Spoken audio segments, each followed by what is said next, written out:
This is the Living in Clarity podcast. My name is Brandon Fisher. This is Coach Radner. And we just interviewed Rabbi Shlomo Buxbaum, who was just incredible. He's an amazing guy. I mean, his wisdom is so deep and his books are amazing. What are his books? So I love his perspective. Both of the books are about the 4 elements. His first book that's already out and available is The 4 Elements of an Empowered Life. And his new book is The 4 Elements of Inner Freedom, based on the Exodus and slavery. Yeah, if you're into like deep thoughts, Kabbalah, anything, you're going to love this interview. Fascinating perspective on the 4 elements, what builds us and what makes us humans. Yep. Great episode. Enjoy. Enjoy it. Welcome to the Living in Clarity podcast. My name is Brandon Fisher. This is Coach Radner. And today we're so lucky to be joined by Rabbi Shlomo Buxbaum. Yes, thank you for having me. Rabbi Buxbaum, it's so exciting that you happen to be here when we're filming. It's like you live on my show. I know. It's unusual. I'm a big fan of yours, and you were my rabbi at Aish Torah in Rockville for a long time. But we're here really to talk about your book and your new upcoming book coming this year. Your book called The 4 Elements of an Empowered Life. And I read it, and I actually loaded the Brandon, but like I can't wait to get it back. It's going to be another highlight book for me. Brandon, you better give it back sometime soon. Otherwise, you will now be in all my talks. Exactly. Well, thank you. No, really, I'm so happy we got to do this. It's a pleasure to be in the Holy Land and to spend some time together with a good, close old friend and to meet a new friend. So, Baruch Hashem, happy to be here. So what inspired you to write this book? Oh, what inspired me to write the book? I was sometimes, especially when you're in the line of work professionally, I teach many, many people, young adults, but I don't see them that often. You see someone once a week, once a month, sometimes once a year. Right. And you're just like, I have so much that I want to tell you, I know you feel. I know how you feel. Or even, someone asks you a question, or I can be coaching with someone one-on-one, and they'll ask me a question, I'll be like, wow, in my last coaching session or my last class, I just spoke all about that. Right. So you have all of this information that you want to give. I'm a big reader myself. And when I'm reading a book, I feel like I'm developing this relationship with the author. I know what they're about. I know what their fundamentals, what their foundations are. So I wanted to have that. I wanted to have something that I can put in somebody's hand and say, if you read this, if you know the material here, you know what I'm about. You know my philosophy. You know the way I learn Torah, the way I process, personal development. The one thing about writing a book that you get from not speaking. When you're speaking, you give a great class, like, oh, I forgot to say that. I said that wrong. I shouldn't have said that. Well, I get that all the time. I shouldn't have said things. I have rabbis calling me like, you should have said that. No, but it's edgy, and the kids like the edginess, whatever. Yeah. So like with writing, you can go back over and over, and really, I use the word flesh out your ideas. And your book is, man, it's fleshed out really good. Thank you. If I can comment on that, whenever you're writing, this from writing your books, and Brandon, you're gonna write a book. You're working on it, right? So so in the beginning, you're just sort of pouring out ideas, and you don't know where it's gonna go, and it's just spilling it out on the page. And I did all of that. A lot of the book was just articles that I had written in the past, and starting and just putting it together and seeing what I have and seeing how it would go. And then, putting all the pieces together. On the first edit, it was the summer of COVID. I was in Colorado. My summer programs had gotten canceled, so I had all the time in the world in beautiful Colorado. And that's when I really got to go through it and edit it and work through the ideas and develop the ideas. And it was such a wonderful experience of really being able to fine-tune everything. The truth is, I have to say, the original draft before Colorado, when did it all come together? At your house. That's right. Oh, that's so cool. Right before COVID, I was still sort of on the fence. Like, is this going to happen? Is this not going to happen? And then I'm at Daniel's house. He's writing. I'm writing, right? I'm probably in the next room spending half the day just writing, putting it together. And then that night, I was up all night that night in your guest room. Yeah. It all came together. I'm like, there's something over here, and I'm going to go out and share this with the world. Wow. So I have so many questions on that. First of all, where in Colorado were you? So my wife is from Colorado. Oh, okay. Yeah, so she grew up in Denver. Okay. My in-laws live at Greenwood Village, southeast Denver. My father-in-law is the rabbi of Aish Torah of Denver. He's the founder of Aish Torah of Denver. So Rabbi Yaakov Meyer, a wonderful, wonderful Jew in Colorado doing amazing things. And so that's where we were. Well, I was also living in Denver at the time also during COVID. Okay, well, it was a great place to be. Yeah. Did you know about what he did with the den? Were you familiar with the den? I knew about the den because of Wallace. Oh, yeah. Aaron Wallace was involved with it, yeah. He was. Very cool.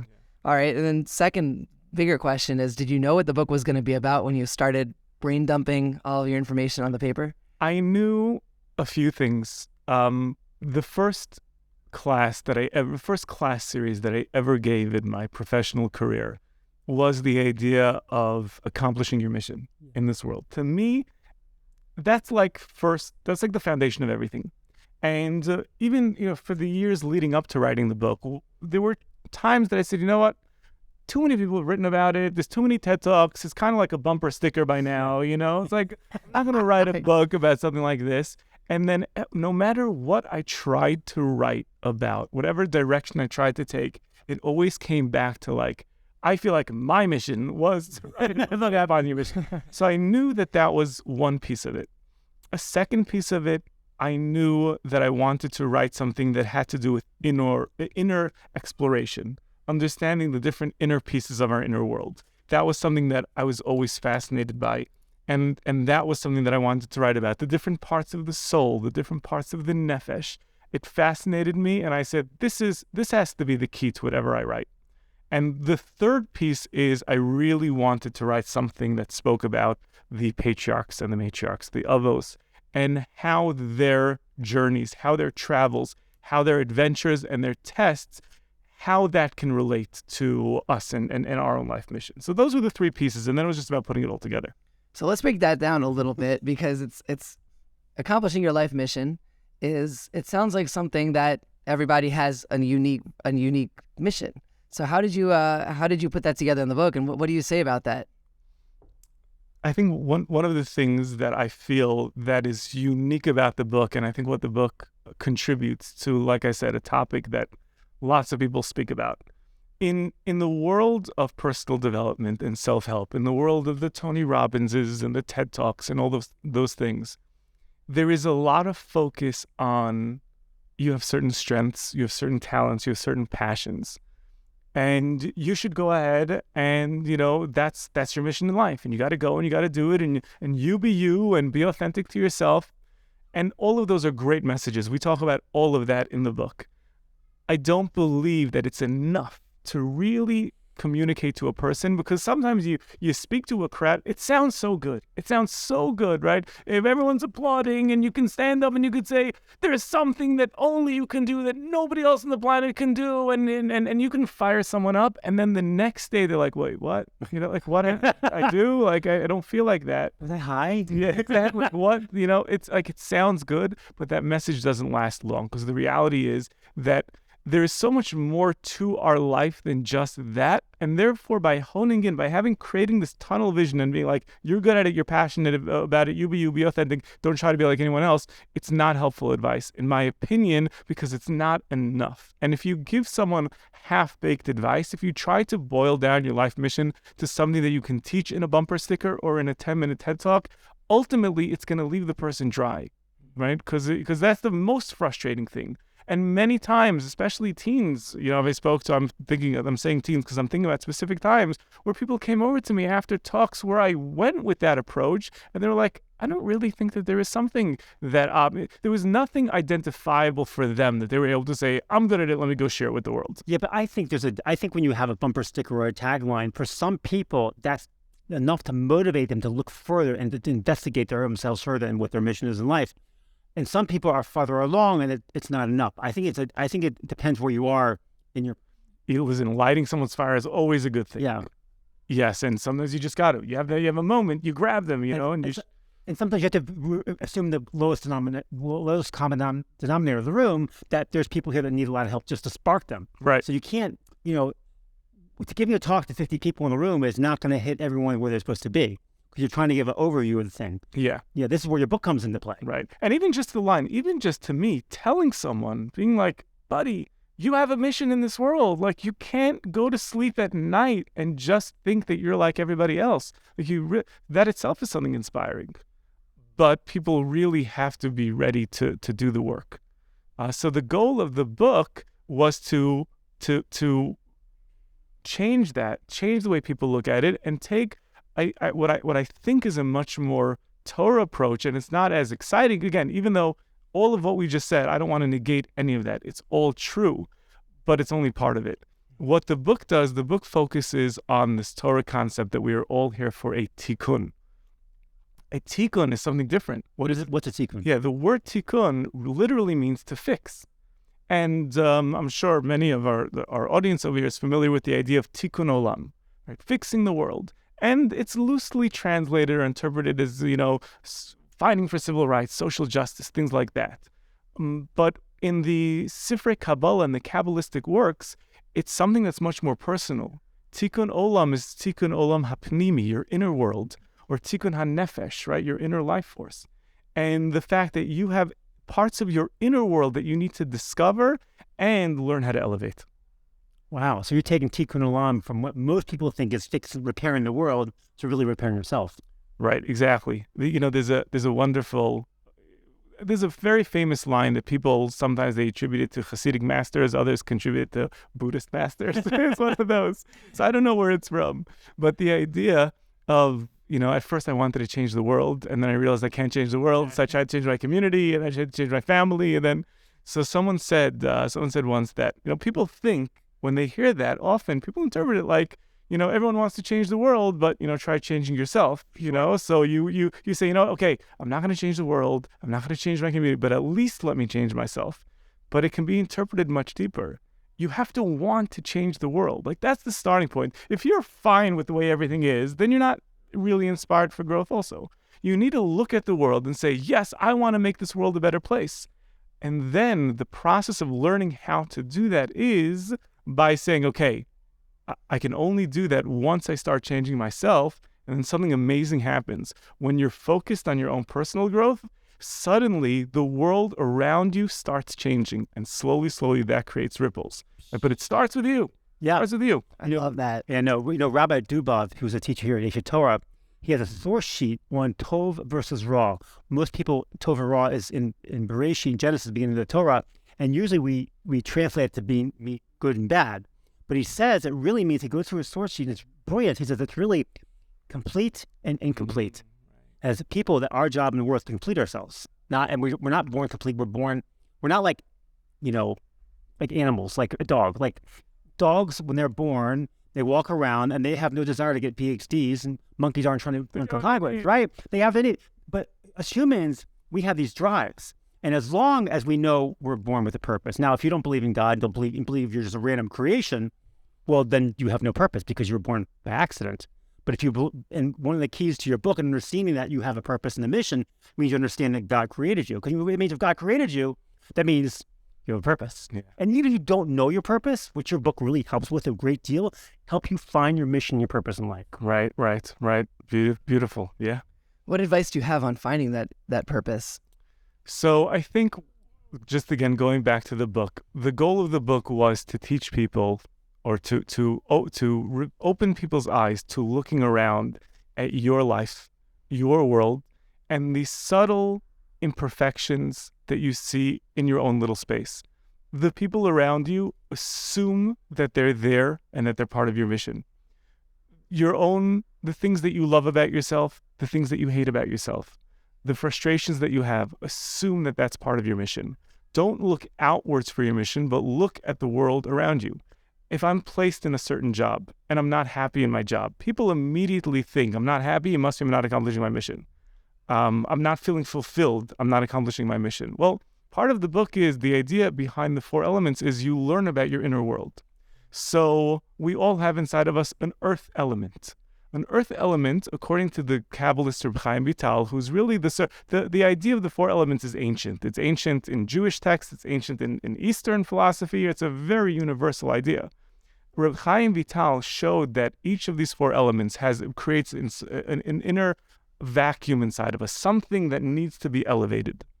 The earth element is going to be this feeling of feeling down, feeling sluggish, like earth, which is heavy. There's also tremendous potential in earth, right? Earth could be this place of vegetation of life. But it could also be this feeling of, I'm not good enough. Why does it feel like everybody's doing better than me? Why does it feel like everyone is happier than me, right? It's this feeling of like, I feel so stuck. That is the earth element. And therefore, that's part of navigating through life, is realizing I need to learn how to live with joy and not let the earth element pull me down. And it's like that with the other elements as well.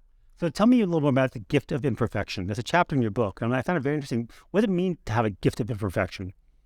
So the gift of imperfection, which is early in the book, is touching on the idea that you introduced really just a moment ago, and that is that it's almost an insult to say, like, what is your mission in life? Tikkun, you actually need to fix yourself. That's your, well, who broke you? How did you get broken? That's right. You know? And it's an amazing thing that when Hashem creates the world, Kabbalah uses a very, very interesting word in describing God's process of creation.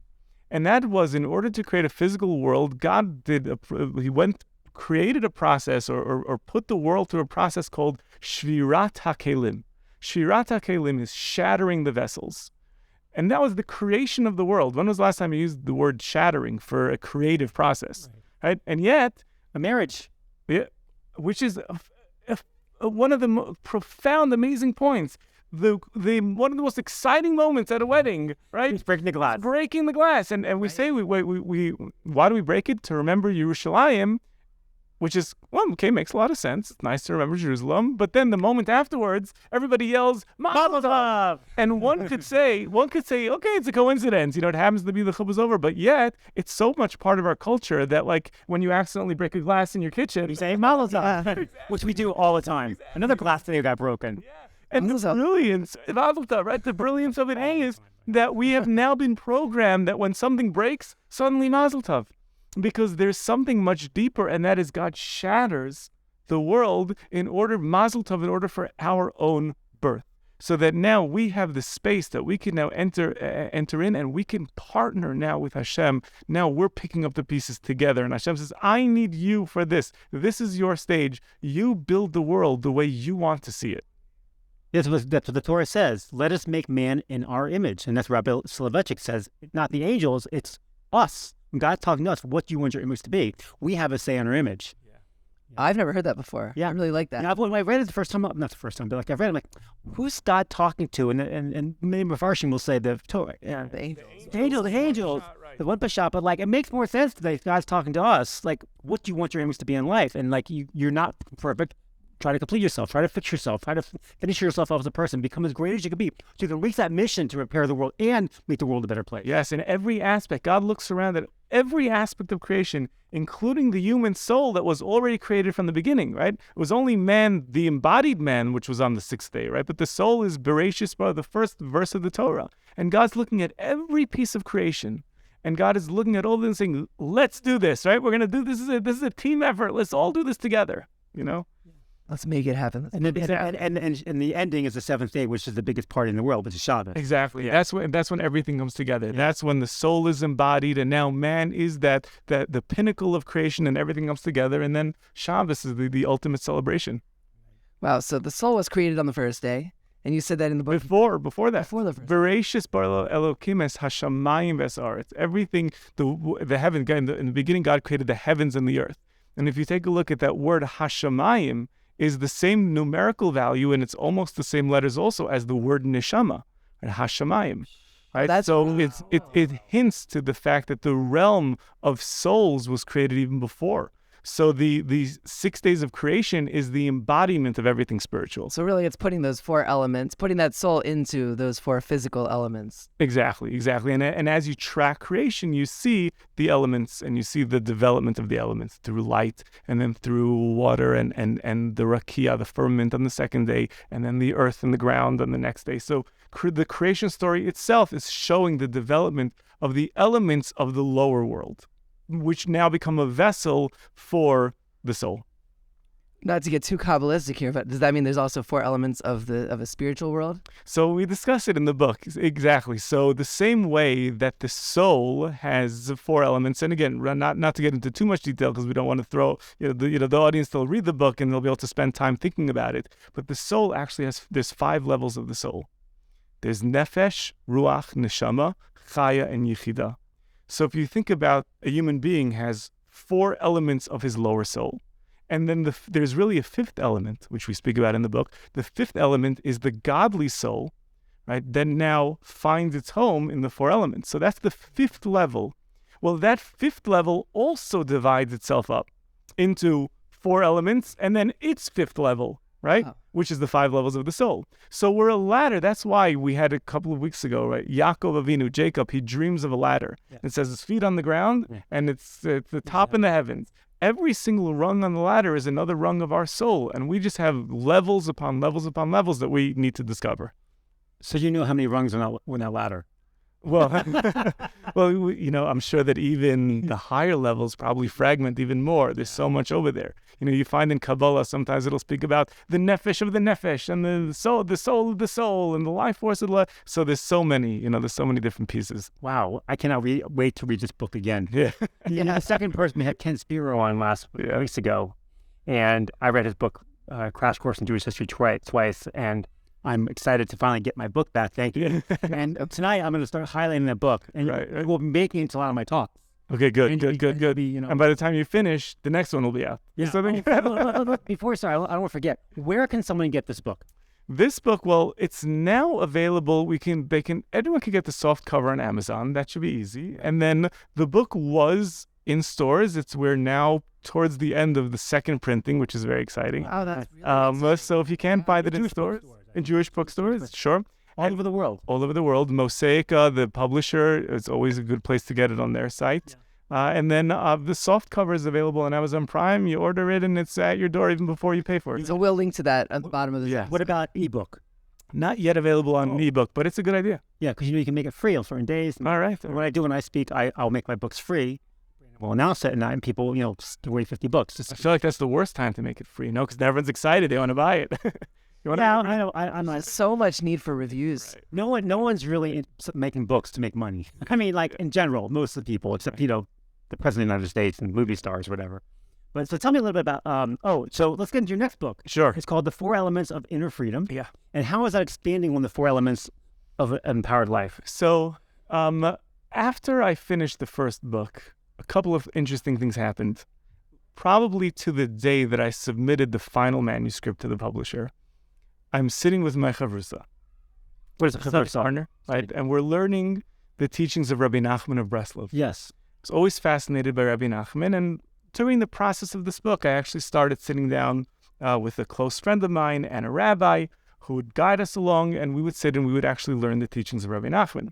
And probably within a couple of days after I submitted the final manuscript to the publisher, and obviously once you click submit, you're already thinking like, what's next in my life? I know it's my next big thing.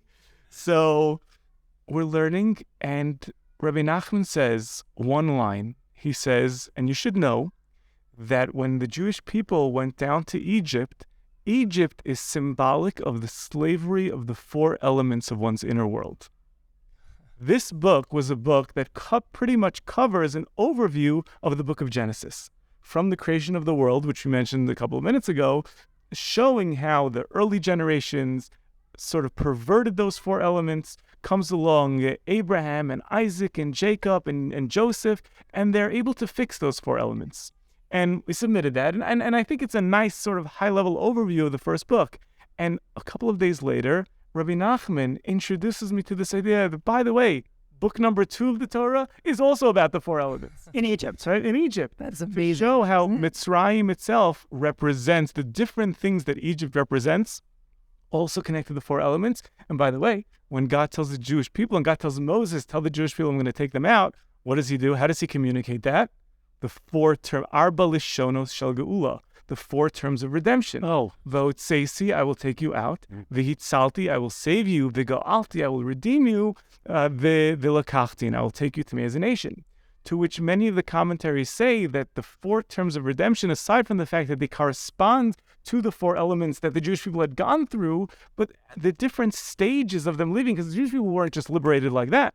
First they had to leave, then they had to go through the Yam Suf, the Red Sea, then they had to wage war with Amalek, then they had to stand and receive the Torah. That the 4 terms of redemption correspond to that process. So I'm like, how could we not write this? Yeah, that's given to you. Right, but the question is like, well, how would it not be too similar to the first book? So whereas the first book focuses a lot on accomplish your mission, and it's a very, very positive, upbeat sort of book. Learn your different personality traits. Part of you is like fire, part of you. The second one, I try to make it focus a little bit more on really the pain points in our life. the sadness that we feel, which we touch on quickly over here, but we go a little bit deeper in the second book to why we feel sad and how to get out of that. Addiction, we speak about. I worked a lot together on the second book with a close friend of mine, Menachem Poznansky, as well as others who helped me understand the connection between addiction and where you see addiction in leaving Mitzrayim, and other things as well. The second book speaks a little bit more about this idea of transcending one's ego nullification, and what the Jewish people experienced at Mount Sinai. So it takes these ideas, and I think it brings you a little bit deeper into each one of the elements. How far are you along in this second book? Well, with Hashem's help, I hope that it will be out in bookstores right around March. Oh, soon. So therefore, when people come into Pesach, the Pesach Seder, they'll have a whole new understanding. And I can tell you, I was knee-deep in the manuscript last Pesach, and for me, it was a game changer. Normally, at our Seder, I like to have, my kids speak. My father's there, he likes to guest. I'm like, nobody's talking at the Seder. I have everything to say to listen. I want to see Haggadah with these thoughts. Yeah, it was interesting. I thought about that. There are a lot of Haggadahs, and also I didn't want the book to only be a Pesach book. I wanted it to be something that people will pick up during the summer as well. But do your kids, are they, they're not, this is not like a kid's topic. This is kind of deep stuff.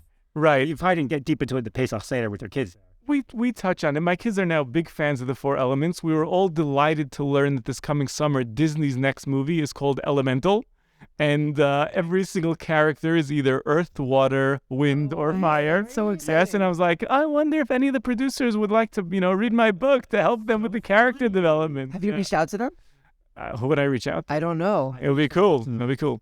But I don't know if it was like a Disney P.O. box. Right. But it was, exactly. And the book is already, in production. Saul Blinkoff, right. He can get to it. Right. Maybe Saul read my book. I don't know. But anyhow, so that was exciting. So we're big fans of the Four Elements. Like I said, everyone knows about the Four Elements. It's in Avatar. It's it's so much. But I thought this was really capturing the Jewish perspective behind it. Teens have read my book. Young professionals really were able to connect to the book. I connected a lot. I really found it valuable. I appreciate that. And slowly I'm going to start reading it probably with my older kids. My girls will start reading it with them. I think I might start teaching out of it. It may be easy. It's very easy to teach lots of content in there. I can highlight it and teach classes out of it. Well, thank you. I'm curious about the Avatar since you mentioned it. It's obviously probably the most famous, pop culture representation of the Four Elements. How is that similar to what you just? So I don't know. I don't know it, but I know that there's a concept in Eastern philosophy called Ayurveda, which takes the Four Elements and creates not only a personality understanding, but also even just a diet out of it. So like I said, these are ancient ideas, and it's interesting to see even the people who buy the book and reach out and let me know we read the book. Some of them are not even Jewish. They're just interested in Four Elements. I wonder what the Torah has to say about it, and they're delighted to learn that it's not just a New Age hippie idea, but there's actually something that the Torah has to say about it. So I'm curious what the hippie idea is and how it's and more importantly though, how it's different than what what Judaism says, or if it's really aligned. Everything. I think once you get my friend Dov Ber-Cohen told this to me once, because I sat down with him once and I was reading. I was in the middle of reading from different teachers who taught Buddhism, Eastern spirituality, and I said there's so much here that is so similar to Jewish spirituality, and so many concepts that could help us daven better, understand ourselves better. Lots of people, whenever I teach any class on the Sfirot, everyone's like, oh, it's like the chakras. I'm like, I don't really think it's like the chakras. I see why people would see the similarity, but again, people like systems. So to me, when you find something that's similar, if it helps you, bounce ideas off of each other, I think that's a really, really cool idea. Obviously, the hippie idea doesn't get that much into the avos, and it does the patriarchs and things like that. I always start off a class on the Four Elements, and I ask everyone, I said, if you had to compare yourself, well, when you think of yourself, do you view yourself as a dominant fire element, a dominant water element, a dominant wind element? And people naturally think, right? They naturally associate anger with fire, right? Or flexibility with water, things like that. So I think that there's even part of what everyone, anyone could immediately relate to certain connections between the four elements. Wow. Talk to us a little bit about love versus lust. Okay. It's a topic that I talk a lot about in my relationship classes, and I want to see what you have to say about it in your book. Yes, it's interesting that you bring that up. So first of all, just for the audience, for the listeners, so love versus lust is in this section about water. So after we mentioned earth a little bit earlier in the podcast, and after we elevate ourselves from earth is really just about, oh my gosh, am I surviving? Is my life what it's supposed to be? So earth is the most elemental element, right? It's the most, it has the most mass, the most weight. And if you think about Maslow's triangle, right? It's there and it's on the bottom. It's survival. We want to know that we're surviving, that we're safe, that we have everything that we need. The water element, once we move beyond that, now, like you mentioned before, once the dog, once he knows that he has everything, he can sleep well at night. And with us, once we know that we have everything, now suddenly we're like, okay, now I can start living. And we want to have a journey that has pleasure. And we look for pleasure. And we don't just want healthy food, healthy bread that will keep us alive. We want to have sushi and steak and pizza, right? We want to have pleasure. And everything that we look for in this world is a desire for pleasure. So Reb Chaim Vital says that the water element is where pleasure comes from, and the greatest pleasure is the pleasure of deep connection, the pleasure of a relationship, right? On the earth level, relationships are transactional. I need you, right? We need each other, so I'll give you 10 shekel, and you'll give me a can of soda, right? So that's earth element relationship. It's transactional. Whereas the water element is, no, I want to connect with you. I want to feel something. I want to feel a kesher, a connection. Using Rabbi Noach Weinberg terminology, the counterfeit of that is when the relationship is just purely about physical pleasure, not the pleasure of connection.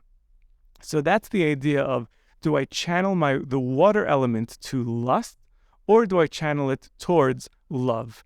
I do want to say that with everything that I just said, if there is one chapter that I can go back and change, it would actually be this title. Okay. Because I actually afterwards regret pinning lust against love.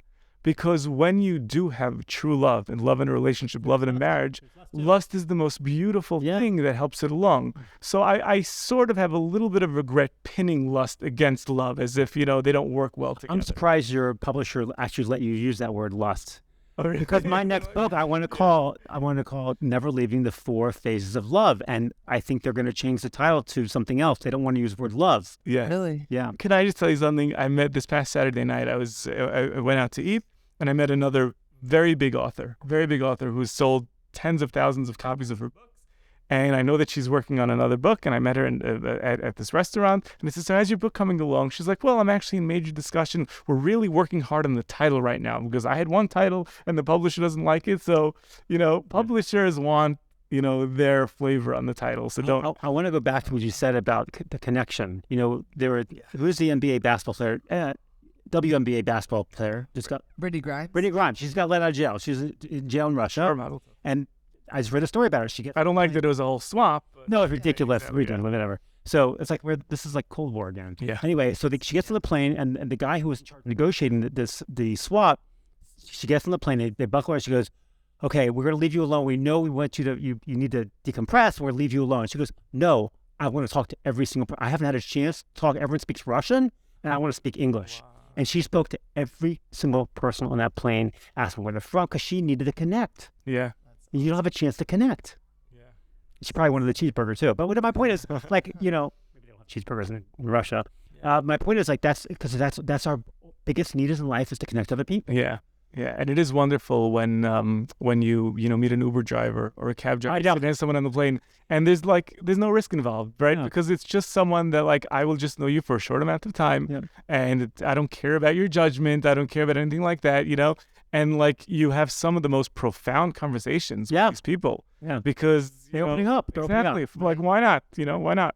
So then moving up the elements, then I guess fire would be next. Is that passion? So once we the one above water would be wind. Okay. And if we think about the earth element as sort of survival, physical safety, things like that, and we think about water as the emotional realm, so when we move to wind, we're now in the realm of intellect. because wind, and like many of the other elements, it's going to have its good and its bad, and it's bad. A very windy day blows your yarmulke off, right? A calm wind is something that, creates movement. It creates change. So our brains, we have a monkey mind. It's windy. Our brain is all over the place. It's light like the wind. Our thoughts are very abstract, and it blows all over the place.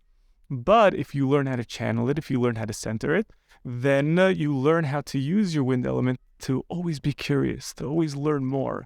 I don't want to be stuck in what I know, but I want to discover. So the wind is discovery, it's curiosity, it's creativity. It's also the element of communication. It's how I take my ideas from the abstract and how I verbalize them. So someone who talks a lot, like myself, is called long-winded, right? We're long-winded because we have a lot, but it's also the ability to communicate. A college professor will likely have strong wind element. So will someone who is very creative, someone who's sort of out there. That's a different expression of the wind element. But that's where all of that's coming from. When we say the word long-winded, we usually mean they're boring, and you're not anything. Okay. No, I don't think that. You talk a lot, but right. Something good to say. Okay, thank you. Right. I don't think that really goes for you. Thank you. I appreciate it. I appreciate it. So those are the positives of wind. Are there negatives of wind as well? Yeah, so the same thing with wind is that, like I said, the monkey mind is also one that's not a good thing. But also, if a person is too curious, like the old phrase, don't be so open-minded that your brains fall out. Yeah, I love that. Yeah, exactly. And that's what we see today. So wind can throw you off your course. Wind could confuse you. In the upcoming book, Amalek is wind, right? Asher korcha b'derech. They cooled you off on the way, right? You were so excited to come to Sinai, and Amalek started questioning you. They started laughing at you. They started giving you philosophical challenges. They started confusing you. So all of that is the negative expression of the wind element. For the sake of our viewers, do you want to explain a little bit of what Amalek represents? Amalek, before what it represents, Amalek, the Torah presents Amalek almost as this nation of hoodlums, that sort of attack the Jewish people. They're going, everything is great. They're on their way to Mount Sinai, and now this nation, Amalek, this desert-dwelling nation, comes and attacks them on the way and creates terrible damage for them. There isn't a lot there aren't many verses dedicated to the war, except later on in the Torah actually gives us this commandment to remember Amalek. So, but the term that the Torah uses is asher korcha b'derech, that they happened upon you on the way. And kar is also cool. So like they cooled you off on the way. They took the wind out of your sails. Reverse wind over, right? They took the wind out of your sails. So that's what Amalek is. Amalek is this force that cools you down. You came here, maybe you came to Esha Torah, and you're all excited about your growth. And then you hit this place where you're like, I peaked. I'm turning back. That's the force of Amalek. It's self-doubt. In numerology, Kabbalah uses numerology a lot. Amalek has the numerical value of the word safek, which is doubt. Right? So it represents self-doubt. Amalek is the predecessor, or Haman is the descendant of Amalek, Haman in the Purim story, and Haman was also there to present a barrier to the Jewish people as they were inching closer and closer to returning to Israel to rebuild the second temple. So that's always when Amalek is the strongest, when you're about to have a breakthrough. It's a lot like a vacuum. I'm thinking when a hurricane is coming, I think it sucks a lot of the energy around. The area around the hurricane outside is cold, and then the hurricane comes. And clear. It's usually very clear and dry. Clear, yeah. Because there's nothing left for energy to. It's very rare for a hurricane to be next to each other. Such a vacuum. Right. That's a good imagery. And that leads us up to fire. So fire is the way many people would think. And what fire is, fire destroys, but it destroys so it could rise upwards. And it destroys anything in its path. So fire could be ego.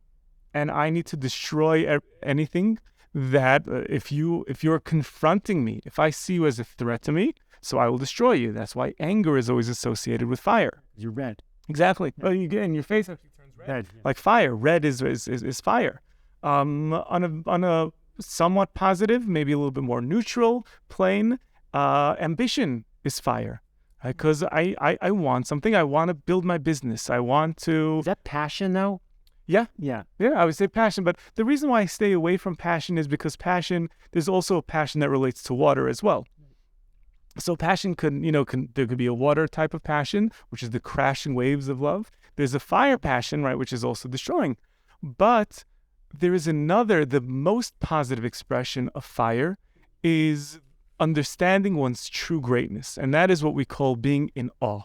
right? Awe of God is also part of the element of fire. Yosef in the Torah is the greatest, right? He's the greatest king, or King David later on, who also represents fire.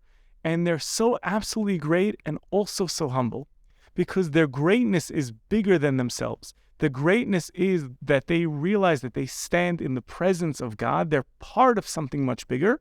And when you're part of something much bigger, so then you inevitably become bigger. When you're standing on a mountaintop and you see the grandeur of nature, right? So you feel small and big at the same time. Small as an individual, but big when you feel like you're part of something. And even within a relationship. So, if we're at odds in a relationship, my fire says, I need to destroy you. I need to yell at you, destroy you, so I can, feel like the king of the hill. Or I can destroy myself and then recreate myself as part of a bigger whole.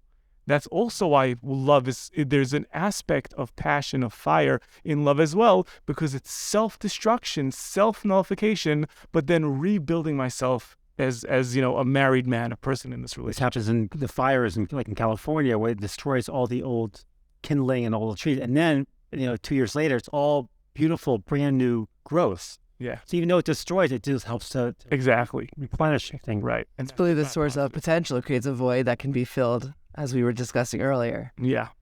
And I don't always think passion is the same. I mean, obviously, when you think passion, you think relationship, physicality. But I also think passionate in other things, passionate in your work, passionate in your dreams and desires, Yeah. or ambitions. I can, whatever. But you mentioned in one of your chapters of your book, talking about greatness, is the traits of a great leader. So what are some of the traits that you have in your book about being a great leader? So the model, and we didn't speak that much about the patriarchs moving forward, when we spoke about the other elements, but I do want to mention that when we speak about the element of fire, I do speak about Yosef and Yehuda, the two kings, right? Joseph and Judah, who are the beginning of the two dynasties of kingship that would last throughout all of the stories of the Torah and even in the future. And the word Yehuda has the root of Hod inside of it. Hod is often translated as splendor, but it is also the root of the word toda, to thank, or to be moda, to admit. Wow. And those are the traits of the humble leader. The humble leader is someone that says, I don't need others to reaffirm my greatness. I'm so comfortable in who I am and my growth that I can include other people in that as well. And therefore, I'm always building other people up. And by doing that, I'm making myself, like we mentioned before, I'm making myself small to include other people and then including them in my greatness, right? So we're talking about the manager who goes around and tries to find, the positive things. This morning, I'm not going to mention the name of the bagel store. It was a really good bagel store, the Evan Rehavia. But I couldn't believe. I know, I'm there all the time. Yeah, I couldn't believe that $2 a bagel. Is it? Yeah. Everything's in shekel. It's play money for me, so I don't know. know. Right? But I was, again, we don't know what bagel store it is, right? But there was someone, I don't know if it was the manager, but it was someone who was criticizing employees in front of all the customers, right? Don't leave the thing on because they're paying customers. I didn't even know what he was saying. Right. It was clearly, and this is not the way to talk to your employees in private, let alone in front of customers. But a manager who goes around and looks to build other people up, who looks to ask advice, right? We all want, and by the way, this is the new culture, right? And today, employees are hard to come by. The new business culture now is creating a culture where employees feel that they're valued and that they have something to contribute. And the leader who can do that is the fire element used properly. That's the trait of, like Jim Collins calls it, right? The fearless and humble leader. That's good to great. Yeah. It's a great book. Yeah. Wow. And so I think I asked you didn't watch the movie Avatar, the show, but I think one of the things about it is that the Avatar is a master of these four elements. And It seems like that is, after reading the book, that is our purpose, to really master our abilities in each of these elements. We speak a little bit about how people need to understand their dominant element, and that's fun for people, and it is an exciting aspect of the book. There's one chapter about that. I believe that there's another author who also wrote a book on the four elements that doesn't focus on everything we spoke about, but only speaks about the personality aspects of it. I didn't make it that much the focus of the book, but there is one chapter that says you need to understand what is your primary, your secondary, your tertiary, you put them in order of who you are, and that's helpful and it's fun and it's definitely part of the process. So it's good to know that as well. But yes, we have all four, and we always need to be working on all four and aware of all four. It seems like that can also help with building building a team, trying to assemble a team who have different traits of those elements. Yeah, and if you're in a relationship, for me it was very helpful to understand, that what are my wife's dominant elements, and my children, to try to see theirs develop, and it's very, very helpful. Would that be a deal breaker if you find someone who's got the same element as you, or should you be looking for someone who's got the same dominant element of you, or is this not something really you should look for? Just an interesting way to communicate. I don't think that anything so abstract should be a deal breaker. I think for something to be a deal breaker, it should be something very, very concrete. But I think that it's something to keep in mind and be mindful of it. And if one feels that they're not compatible for that reason, it's certainly something to consider. Right. Well, unfortunately, we're just about out of time, but we do have one last question I have to ask. Yes. Do you have a key to clarity that you can offer to our guests, our viewers? A key to clarity, here's what I would say. I'd say that we need to learn how to be comfortable in the confusion, because clarity is a long-term game. And we have to learn how to be comfortable when we don't know what the next step is. I think that accomplishing your life mission sounds very, very big, but what it really is just identifying what is the next step and knowing that whatever step you take, don't think about what the other step might have been, where it might have taken you. Right? Because whatever decision, it's just about looking at, you always have good decisions in front of you, and now you just need to decide on it and move forward with it. And after you get past that one, now you ask yourself, what's the next one? What's next? Exactly. What's next? Instead of saying, why me? Say, what's next? Exactly. What's next? Exactly. I love that. Right. Yeah. Wow, Rabbi, thank you so much for joining us. I hope there's so much more we have to talk about. For hours, but we have to get you back again.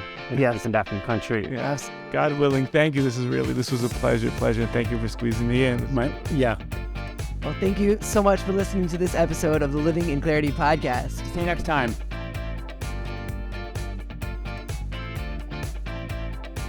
Thanks for joining us on this episode of the Living in Clarity podcast. If you enjoy what you just heard, make sure you like, subscribe, and comment with any suggestions for future episodes. We'll see you next time.